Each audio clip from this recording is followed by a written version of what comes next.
अस्सलाम वालेकुम स्टूडेंट्स। आज का हमारा टॉपिक है hybridisation. Chemistry second year unit number 7 है और ऑलमोस्ट सेकेंड लास्ट हमारा टॉपिक है hybridisation.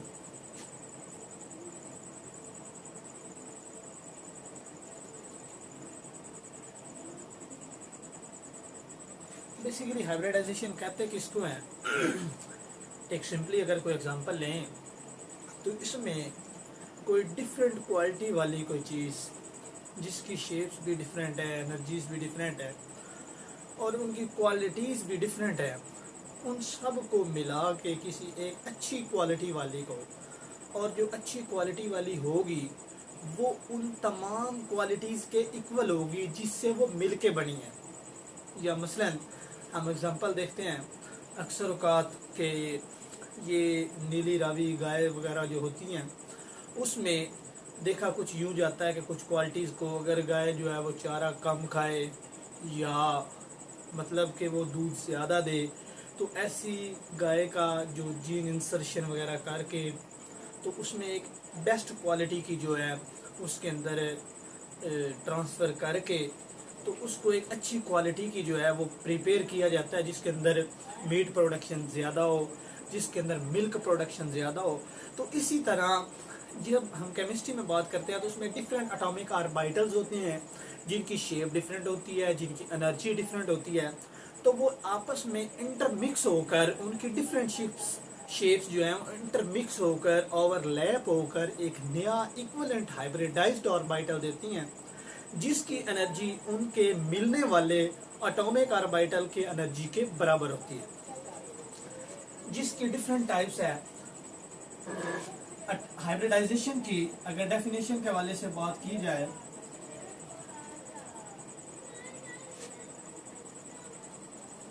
The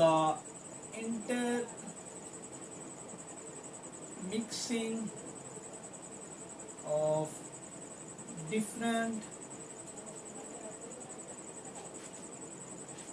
atomic orbital with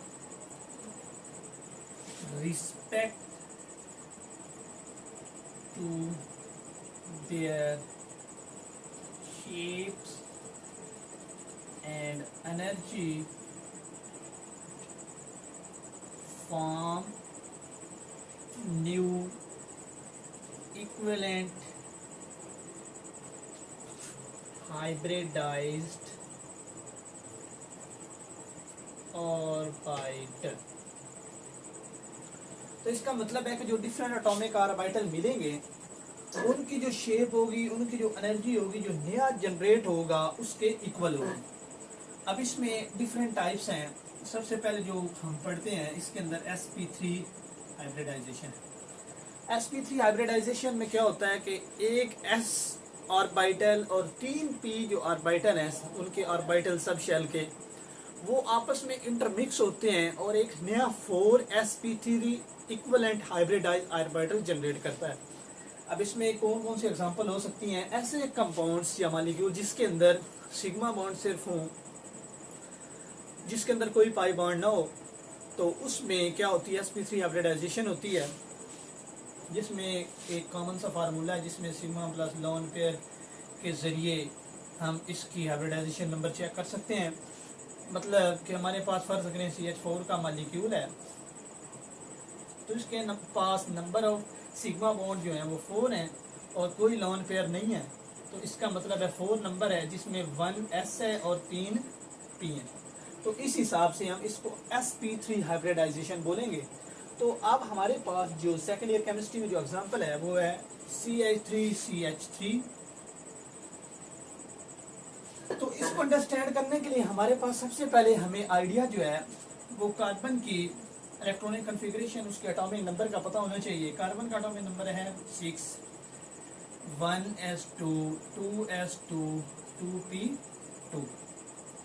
अब इसके अंदर जो कार्बन है इसके अगर हम ऑर्बिटल जनरेट करें 1s में 2 इलेक्ट्रॉन, 2s में 2 इलेक्ट्रॉन और जो 2p है, p की जो मैक्सिमम p ऑर्बिटल की जो मैक्सिमम जो कैपेसिटी होती है वो 6 इलेक्ट्रॉन ऑक्यूपाई कर सकते हैं, लेकिन यहाँ पे तो कार्बन के पास सिर्फ और सिर्फ 2 इलेक्ट्रॉन है। तो इसका मतलब यहाँ पे जो कार्बन है वो डाईवेलेंट जो है कार्बन है। तो जो कार्बन यहाँ से डाईवेलेंट है, लेकिन नॉर्मली तौर पे कार्बन की जो वैलेंसी होती है वो 4 होती है। वो किसी के साथ अपने 4 इलेक्ट्रॉन जो वो शेयर करता है और अपना ऑक्टेट कंप्लीट करता है। तो यहाँ पे डाईवेलेंट है। तो इसका मतलब है कि जब हम इसको कोई हीट देंगे या कोई सनलाइट की मौजूदगी में, तो जब इसका इलेक्ट्रॉन जो है इनर सबशेल जो है, ये तो इसका इनर सबशेल है, तो यहाँ से इलेक्ट्रॉन जो है वो एक्साइटेड स्टेट में चला जाएगा। तो यहाँ पे एक अनपेयर्ड इलेक्ट्रॉन आ जाएगा। तो यहाँ से अनपेयर्ड इलेक्ट्रॉन जो शिफ्ट हुआ है वो यहाँ पे चला गया। अब इलेक्ट्रॉन कार्बन की जो वैलेंसी है वो टेट्रावेलेंट है। अब इसी तरह जो एस है उसकी जो शेप होती है वो स्फेरिकल होती है, और पी की जो शेप होती है वो डम्बेल शेप होती है। तो यहाँ पे क्या है हमारे पास, ये जो पी के ऑर्बिटल हैं, पी एक्स है इक्वल टू पी वाई है इक्वल टू पी जी है। तो पी एक्स की जो एनर्जी है वो पी वाई के इक्वल है, पी वाई की जो एनर्जी है वो पी जी के इक्वल है। तो इस तरह हम पहले इलेक्ट्रॉन इसमें भी फिल कर सकते हैं, इसमें भी फिल कर सकते हैं, लेकिन सीक्वेंस वाइज अगर करें तो वो बेहतर रहेगा। इसमें क्यों फिल कर सकते हैं, क्योंकि P X equal to P Y and equal to P Z. तो इस तरह होता क्या है कि हमारे पास जो कार्बन है CH3, तो हम इसका देखते हैं कि कार्बन के PX को जब हम ड्रा करते हैं, PX में 1 unpaired electron PY and PZ, ये इसके पीछे लोब है, ये छोटा सा जो मैंने लोब बनाया है इसके पीछे है। PX, PY और PZ, ये जो इसका ऑर्बिटल है, इसको अगर मैं स्फीरिकल भी बना दूं तो वो ठीक है, क्योंकि कार्बन की ये यहाँ से एक S है और 3 P आपस में मिल रहे हैं। ये S है, ये यहाँ से SS ओवरलैपिंग कार्बन के दरमियान हो सकती है। तो दूसरा ऑर्बिटल जो है कार्बन का, इसी तरह एक PX, PY और PZ, इसका ये छोटा सा लोब मतलब इसके पीछे है, और ये एक लोब।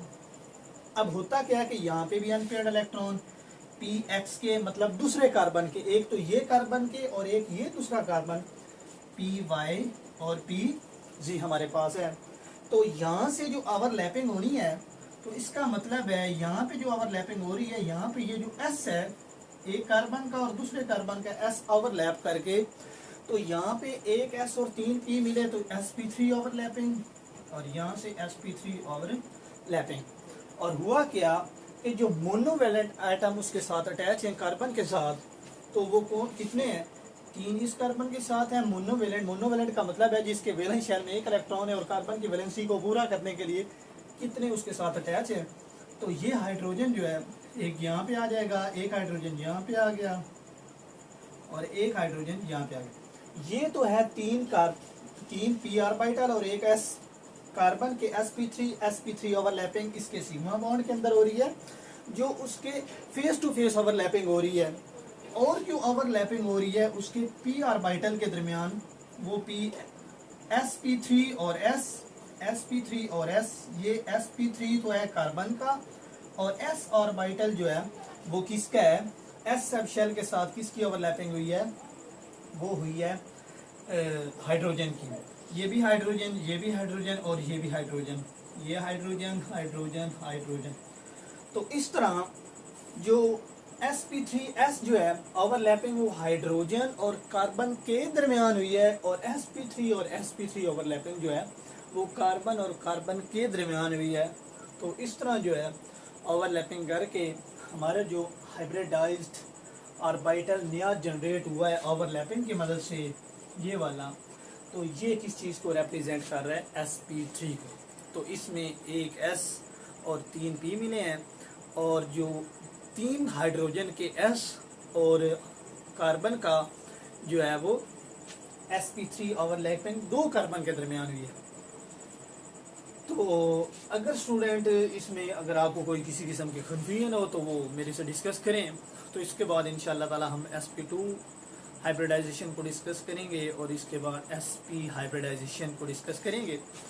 और फार्मूला अप्लाई करने का तरीका ये है कि मैंने लिखा है formula sigma plus lone pair, जिसके अंदर तो लॉन पेयर होगा उसको भी काउंट करके उसका हाइब्रिडाइजेशन नंबर कैलकुलेट कर लेना है। मसलन हमारे पास अमोनिया NH3, तो नाइट्रोजन की हमारे पास जो इलेक्ट्रॉनिक कॉन्फ़िगरेशन है N7, तो इसका मतलब 1s2 2s2 2p जो है 2 to 4 3, तो इसका मतलब है ये 1s 2s के अंदर 2 इलेक्ट्रॉन और p के अंदर 3 अनपेयर्ड इलेक्ट्रॉन। तो यहाँ पे इसका एक लॉन पेयर है 2s के अंदर। ये जो 2s के अंदर इलेक्ट्रॉन का पेयर है ये इसका लॉन पेयर है।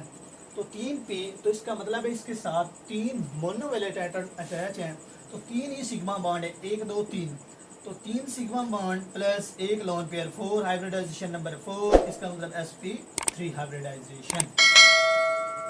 ओके स्टूडेंट, अल्लाह हाफिज़।